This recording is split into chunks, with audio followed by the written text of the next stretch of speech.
시간 하나님께서 우리에게 주시는 말씀은 구약성경 신명기 12장입니다. 신명기 12장 구약 281쪽에 있습니다. 우리 함께 드라마 바이블로 하나님의 말씀 먼저 읽고 같이 말씀 나누도록 하겠습니다. 제 12장.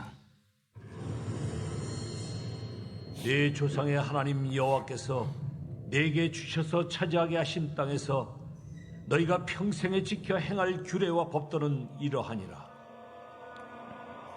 너희가 쫓아낼 민족들이 그들의 신들을 섬기는 곳은 높은 산이든지 작은 산이든지 푸른 나무 아래든지 막론하고 그 모든 곳을 너희가 마땅히 파멸하며 그 제단을 헐며 주상을 깨뜨리며 아세라상을 불사르고 또 그 조각한 신상들을 찍어 그 이름을 그곳에서 멸하라. 너희의 하나님 여호와께는 너희가 그처럼 행하지 말고 오직 너희의 하나님 여호와께서 자기의 이름을 두시려고 너희 모든 지파 중에서 택하신 곳인 그 계실 곳으로 찾아 나아가서 너희의 번제와 너희의 제물과 너희의 11조와 너희 손의 거제와 너희의 선제와 낙헌 예물과 너희 소와 양의 처음 난 것들을 너희는 그리로 가져다가 드리고 거기 곧 너희의 하나님 여호와 앞에서 먹고 너희의 하나님 여호와께서 너희의 손으로 수고한 일에 복주심으로 말미암아 너희와 너희의 가족이 즐거워할지니라.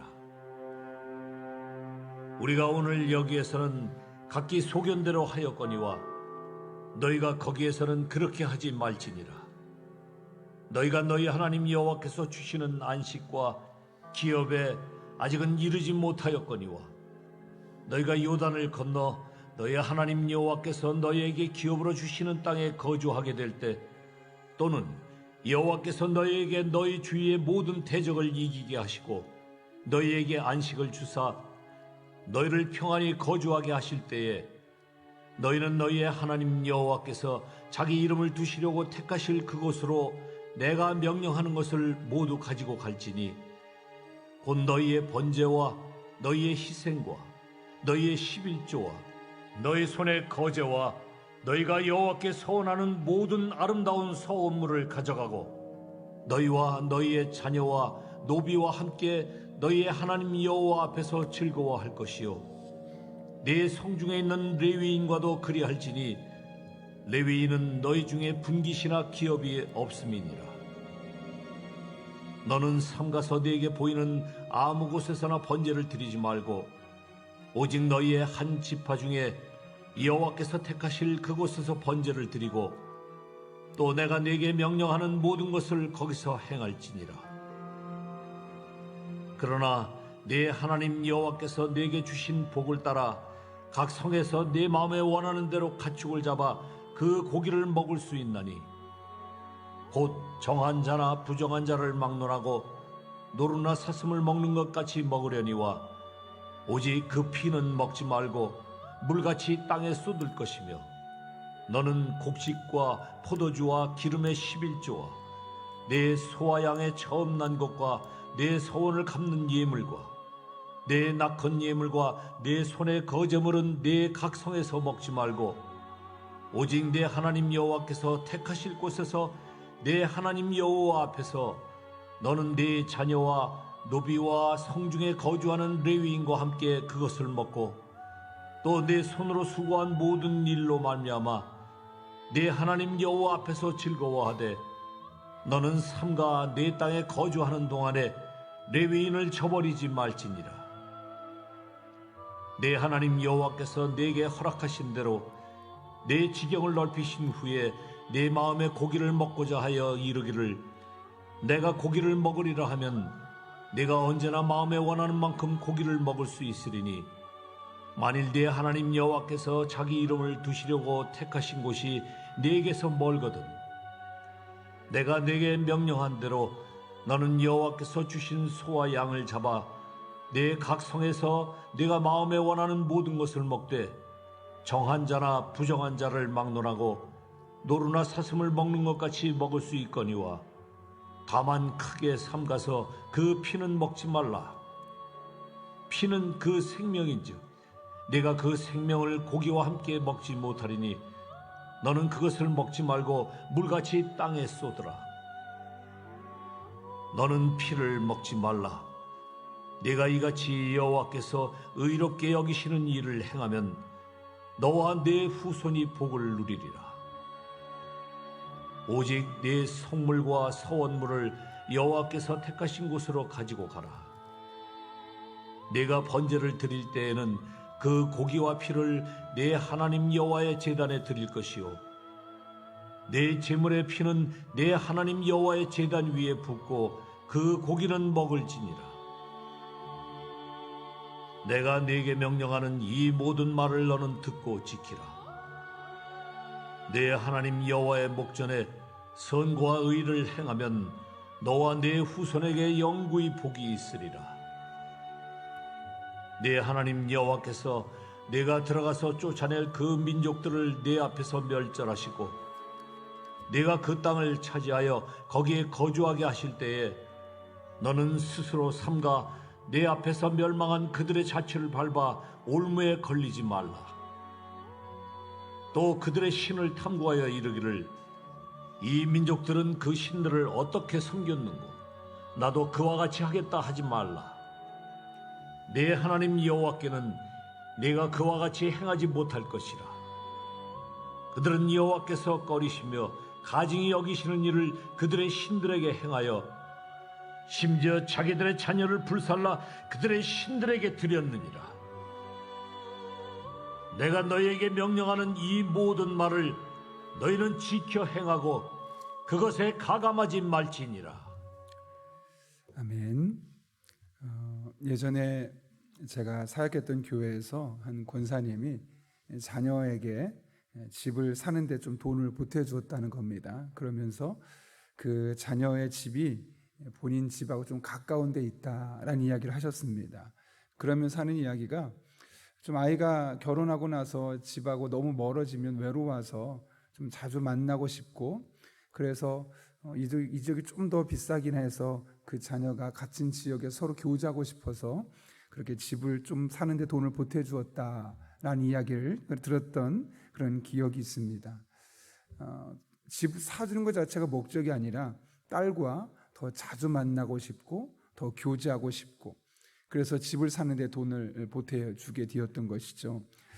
오늘 본문의 말씀은 사실 신명기 12장 말씀은 하나님께서 가나안 땅에 들어가서 이스라엘 백성들이 평생 지켜 행할 규례와 법도에 대해서 주신 말씀입니다. 어떻게 보면 하나님께서 이스라엘 백성들에게 가나안 땅을 허락해 주신 것은 여러 가지 이유가 있겠지만 그 중에 하나는 더 친밀한 교제, 그런 교제를 하기 원하심이 아닌가라는 생각을 하게 되죠. 왜냐하면 오늘 하나님께서 가나안 땅에 들어가서 너희가 평생 지켜 행할 규례와 법도라고 말하면서 그것이 무엇인지를 우리에게 보여주고 있기 때문에 그렇습니다. 1절에 보면 이렇게 되어 있습니다. 내 조상의 하나님 여호와께서 내게 주셔서 차지하게 하신 땅에서 너희가 평생에 지켜 행할 규례와 법도는 이러하니라. 그러니까 평생에 지키라는 거죠. 어디에서요? 가나안 땅에 들어가서. 이 가나안 땅을 하나님께서 이스라엘 백성들에게 약속의 땅으로 축복의 땅으로 주셨습니다. 그런데 그곳에서 평생 지켜야 될 것을 무엇을 말씀할까요? 여러 가지를 요구할 수 있지 않겠습니까? 그런데 하나님께서 무엇을 원하셨냐면 2절부터 보게 되면 특별히 2절과 3절 말씀 보면 이렇게 되어 있습니다. 너희가 쫓아낼 민족들이 그들의 신들을 섬기는 곳은 높은 산이든지 작은 산이든지 푸른 나무 아래든지를 막론하고 그 모든 곳을 너희가 마땅히 파멸하며 3절 그 제단을 헐며 주상을 깨뜨리며 아세라상을 불사르고 또 그 조각한 신상들을 찍어 그 이름을 그곳에서 멸하라. 쉽게 말하면 이런 거죠. 이미 가나안 땅에 있는 수많은 우상들을 찍어버리고 또 우상을 예배하는 그 예배처들을 없애버려라 라고 이야기하고 있는 겁니다. 다른 말로 하면 너희들의 마음에 하나님 내가 아닌 마음이 들어가지 않았으면 좋겠다. 나와 영적으로 친밀한 교제를 해야 되는데 그것을 방해하는 그것들을 없애면 좋겠다라고 말씀하고 있는 겁니다. 그러면서 궁극적으로 하고 싶었던 말씀은 4절 이하에 있는데요. 특별히 4절과 5절에서 이렇게 기록되어 있습니다. 같이 한번 읽겠습니다. 시작. 너희 하나님 여호와께서는 너희가 그처럼 행하지 말고 오직 너희 하나님 여호와께서 자기 이름을 두시려고 너희 모든 지파 중에서 택하신 곳인 그 계실 곳으로 찾아 나아가서 우상을 타파하고 우상을 예배하는 처소를 다 없애서 너와 나 사이에 영적으로 장애물이 없게 해라 라고 말씀하셨던 하나님은 4절과 5절 이하에 이어지는 말씀을 통해서 내가 택한 곳을 찾아와라. 그리고 6절 이하의 말씀 보게 되면 뭐 어떻게 되어 있습니까? 번제와 제물과 11조와 거제와 예배하라는 것이죠. 결국 이 한마디로 말하면 이 신명기 12장 말씀은 오직 하나님만 섬기고 하나님을 예배하는 삶을 살아라 라고 요구하는 것임을 알 수 있게 됩니다. 하나님께서 이스라엘 백성들에게 가나안 땅에 들어가고 나서 평생 지켜라 라고 말한 것이 무엇이라고요? 하나님을 섬기고 하나님을 잘 예배할 것을 말씀하고 있는 겁니다. 그만큼 하나님께서 우리가 예배하는 것에 대해서 큰 관심을 두고 있는 것이죠. 그래서 특별히 6절 이하의 말씀 보게 되면 우리가 하나님 앞에 어떻게 예배해야 할지, 진정으로 하나님 기뻐하신 예배가 어떤 예배가 되어야 될지를 말씀하는데요. 몇 가지를 정리하면 이렇습니다. 첫 번째로는 하나님께서 지시한 곳으로 가라는 것이죠. 특별히 5절 끝부분에 보면 그 계실 곳으로 찾아 나아가서 예배에는 이런 적극성이 있어야 된다는 겁니다. 하나님을 만나기 위해서 찾아 나아가는 그런 삶의 자세가 있어야 하는 것이죠. 그래서 우리가 하나님 앞에 다양한 모습으로 예배를 드릴 수 있습니다. 현장에서도 온라인에서도. 아마 최근에 코로나 확진자가 급증하면서 이제 4단계로 변화가 되게 되어지면 모든 것을 온라인으로 할 수밖에 없는 상황으로 전환될 수도 있다고 합니다. 그럼에도 불구하고 우리가 하나님 앞에 예배 드릴 때 어떤 모습으로 드려야 할까요? 현장으로 못 나온다 할지라도 하나님을 찾아 나간다는 그런 마음으로 우리가 가정에서도 예배를 드려야 되겠지요. 그런 마음의 자세를 가지고 적극적으로 찾아 나서는 마음으로 예배를 드려야 한다는 것이죠. 두 번째로 6절 보게 되면 이렇게 되어 있습니다. 그 뒷부분에 너희의 제물과 너희의 11조와 거제와 소원제와 낙헌 예물과 소와 양의 처음 난 것들을 그리로 가져다가 드리고, 예배 안에 예물을 드림이 있어야 한다는 것이죠. 그 다음 세 번째로는 6절 이하에 있는 이제 7절 말씀인데요. 거기 곧 너희 하나님 여호와 앞에서 먹고라고 되어 있습니다. 하나님 앞에 드려질 예배고, 그 다음 너희 하나님 여호와께서 너희 손으로 수고한 일에 복 주심으로 말미암아 너희와 너희 가족이 즐거워할지니라. 가족 공동체가 함께 예배를 드려야 한다는 것이죠. 심지어 12절은 너희와 너희 자녀와 노비와 함께 너희 하나님 여호와 앞에서 즐거워할 것이요 내 성중에 있는 레위인도 그리할지니 라고 말합니다. 여기 보게 되면 너희와 자녀와 노비와 레위인도 그 예배 가운데 포함시켜라 하면서 이 예배 공동체성을 말씀하고 있는 것을 보게 됩니다. 하나님께서 이렇게 본문 5절부터 12절까지 중간중간에 하나님 앞에 드려야 될 예배를 어떻게 해야 될지를 구체적으로 설명해 주셨습니다. 그리고 나서 사실 8절에서 이렇게 말씀하는 것이 중요한데요. 우리가 오늘 여기에서는 각기 소견대로 하였거니와 너희가 거기에서는 그렇게 하지 말지니라. 각기 소견대로 그동안 했었지만 이제는 그렇게 하지 말라. 이 말은 무슨 말일까요?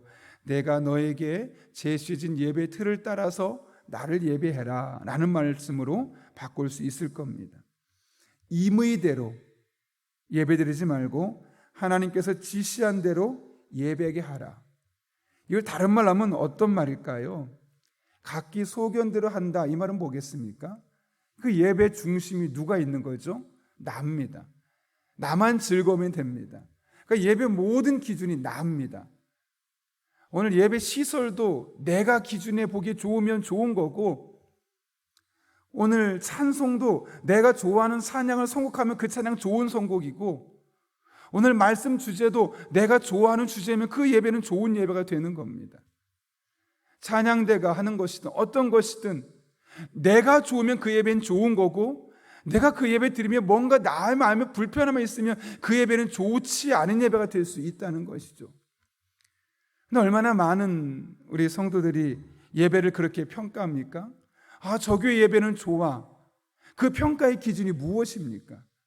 그 교회가 정말 하나님을 내 앞에 두고 하나님께 간절한 마음으로 사모하며 목마른 사슴 시냇물을 찾듯 그를 갈급한 심령으로 드리는 그 예배 드리는 모습을 보고 저 교회 예배는 좋다라고 말합니까? 아니면 시설이 너무나 아름답고 찬양, 내가 좋아하는 찬양, 내가 좋아하는 스타일의 설교와 또 내가 좋아하는 스타일의 설교 주제 등등등이 혹시 그 예배의 기준은 아닙니까? 사실 우리가 이 부분을 곰곰이 생각해 볼 필요가 있습니다. 오늘 예배는 좋았어. 누가 좋았던 걸까요? 내가 좋아한 걸까요? 하나님이 그 예배를 기뻐하신 예배일까요? 사실 내가 기준이 되다 보면, 그래서 예배 시설이라든가 찬양팀이라든가 그날 설교 주제라든가 이 모든 것이 내가 기준이 되면 어쩌면 저 지방으로 갈수록 어려운 지역으로 갈수록 드려지는 그 예배는 형편없는 예배가 될 수도 있습니다. 예배 공간이 좋겠습니까? 좋지 않겠죠. 거기 찬양대는 있겠습니까? 찬양팀은 있을까요? 악기 반주는 제대로 되겠습니까? 어쩌면 오르가는 고사하고 피아노조차도 제대로 반주될 수 없는 예배 현장이 있을 겁니다. 그곳에서 만약에 내가 기준이 되어서 각기 소견에 옳은 대로 예배를 드리게 된다면 과연 그 예배가 어떤 예배로 평가되겠습니까? 어쩌면 몇천 명, 몇만 명이 모이는 스케일이 크고 모든 것이 잘 갖춰진 교회에 비해서 그 예배는 형편없는 예배가 될 것이고, 어쩌면 그 예배는 예배가 아니라고 평가할 수 있을 겁니다.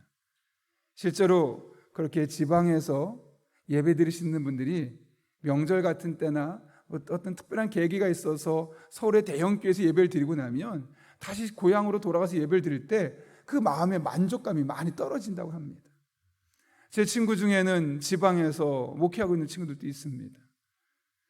그런데 그 지방에서도 어쩌면 그 교회 10명밖에 안 되는 교회 목회자가 와 있으면 그것만으로도 너무나 감사한데 평가하는 겁니다. 저 큰 교회 목사님이 이렇고 저 큰 교회는 이런 게 있는데 우리 교회는 왜 그만큼 못하는 거야? 우리 교회는 왜 그만큼 설교도 안 되고 우리 교회는 시설도 그만큼 안 되고, 그러면서 본인의 교회에서 드리는 예배가 마음에 만족감이 없는 겁니다. 어쩌면 오늘 말씀하는 것처럼 각기 소견에 옳은 대로 예배를 드리게 된다면, 내가 그 예배 만족의 기준이 내가 된다면 웬만한 예배는 사실 만족할 수 없을 겁니다. 그리고 더 잘 갖춰지고 더 좋을수록 예배가 우리를 만족해 하는 것이죠. 근데 여러분, 그 예배에 만족하는 자의 기준이 각기 소견에 옳은 대로라는 것이 아니라 하나님께서 원하시는 예배를 우리가 드리게 된다면 하나님께서 어떻게 보시겠습니까? 몇십만 명 모이는 여의도 순복음교회에서 드리는 예배나 10명이 모여서 5명이 모여서 드리는 예배나 어쩌면 가정교회에서는 그런 거 아무것도 없이 찬송가 펴놓고 목회자와 성도를 포함해서 대여섯 명이 드린 예배나 똑같지 않겠습니까? 어쩌면 우리의 예배를 바라보는 관점도 좀 바꿀 필요가 있을 것 같습니다. 오늘 드려지는 예배, 이 모든 순간순간 드려진 예배의 기준이 내가 만족스럽고 내가 기쁘고, 물론 교회에서는 그런 예배 서비스를 여러분에게 제공해야 될 겁니다. 그러나 가장 궁극적으로 하나님께서 오늘 이스라엘 백성들에게 택하신 처소도 말씀하시고 그곳에서 어떻게 예배드릴지를 아주 자세하게 설명하시고, 그러면서 지금까지는 각기 소견들을 했겠지만 앞으로 그렇게 하지 마 라고 말씀하신 이유를 우리가 한 번쯤 다시 생각해 볼 필요가 있습니다. 그러면서 혹시나 내가 드리는 예배를 내가 만족하는 것이 아니라 하나님께서 만족하는, 하나님께서 기뻐하는, 하나님 보시기에 좋은 예배가 된다면 하나님께서 아마 우리 예배를 어떻게 보실까? 내가 예배하는 자세를 보시면서 만약 채점을 하신다면 오늘 드려진 예배는 몇 점짜리 예배일까 생각해 볼 필요가 있을 것 같습니다. 저 또한 하나님께서 우리 교회에서 드려진 예배를 하나님이 채점한다면 100점짜리 예배가 되는 것을 목표로 삼고 말씀을 준비하고 예배를 기획해야겠다라는 생각을 하게 됩니다. 그러나 여러분의 입장에선 그것이 어떻게 될까요? 내가 예배자로 세워져서 하나님을 예배하는 그 순간, 만약 하나님이 나의 예배를 평가하고 점수를 주신다면 나의 예배는 몇 점짜리 예배가 될까? 내가 100점짜리 예배를 드려야겠다라는 마음으로 그 예배 순서에 임하고 그 순간순간 성령 충만하고 하나님 뜻을 찾으며 예배를 드린다면 어쩌면 우리 예배는 이전과 많은 다름을 경험하게 될 것입니다. 우리가 각기 소견에 좋은 대로 예배를 드리는 것이 아니라 하나님의 소견에 좋은 대로, 하나님 아버지 기뻐하신 대로 예배드리는 그런 예배자가 될 수 있기를 예수님의 이름으로 축원합니다. 함께 기도하겠습니다. 거룩하신 아버지 하나님, 평생에 지켜 행할 규례와 법도를 말씀하시고 그것이 하나님 앞에 예배드리는 것인데 각기 소견대로 드리지 말고 내가 너에게 지시한 대로 하라 말씀하셨던 하나님의 말씀을 기억합니다. 우리의 예배는 혹시 나의 소견대로 드리는 예배는 아니었는지, 내가 좋으면 좋은 예배고 내가 불편하면 좋지 않은 예배는 아니었는지 돌아보게 됩니다. 우리가 드리는 예배를 하나님께서 기뻐하시는 예배로 만들어가는 예배의 기획이 되게 하시고 또 한 사람의 예배자가 되게 도와주셔서 우리 예배가 하나님이 보시기에 하나님의 소견에 좋은 예배가 될 수 있도록 은혜를 더하여 주옵소서. 우리의 모든 예배 가운데 그런 하나님의 인도하심과 도우심을 경험하실 줄로 믿사오며 예수님의 이름으로 기도하옵나이다. 아멘.